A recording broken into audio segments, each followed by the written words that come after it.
कंबल साफ करा तो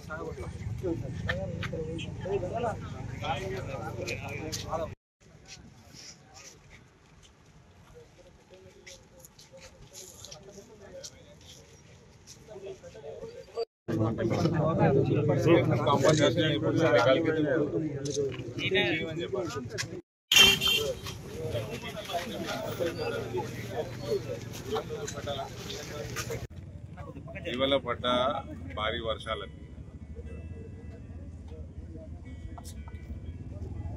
మన జిల్లాలో అనేక చోట్ల రకరకాలుగా డ్యామేజ్ అనడం జరిగింది.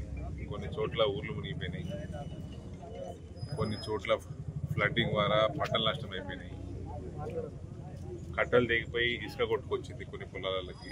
సో ఇతర వివిధ ప్రాంతాలలో వివిధ రకంగా డ్యామేజెస్ అనేది జరిగింది.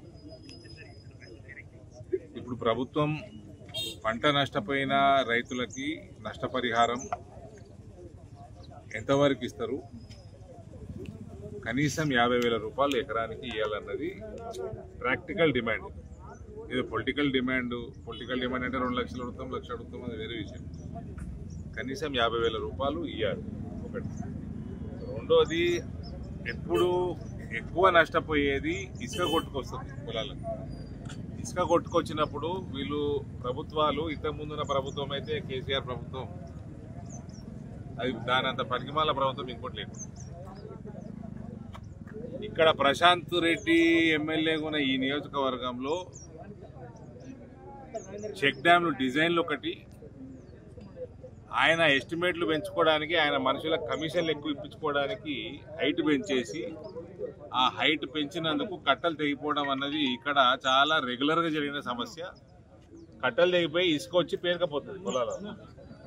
ఆ ఇసుక పేరుకపోతే నయా పైసా ఇచ్చేది ఉండదు, నెక్స్ట్ పంట వేసే లోపల వాళ్ళు తీసేది ఉండదు. 5,000 ఇస్తాము, 10,000 ఇస్తామంటే అది దేనికి కూడా ప్రశాంత్ రెడ్డి ముక్కలు పెట్టుకోవచ్చు. కాబట్టి గత 10 సంవత్సరాలుగా కేసీఆర్ ప్రభుత్వం దేనికి పనికొచ్చి రైతుకి దేనికి కూడా పనికిరాలే వాళ్ళు. ఈ ప్రభుత్వం అన్నా ఇసుక పేరుకపోయిన దగ్గర ఆన్ వార్ ఫుటింగ్ తక్షణమే ఇసుకంతా తీసే బాధ్యత ప్రభుత్వం తీసుకోవాలి. దానికి మీరు అంచనాలు వేస్తాము, పైసలు ఇస్తాము, ఎంత ఇస్తాము, ఇవన్నీ మీతో అయితలేవు.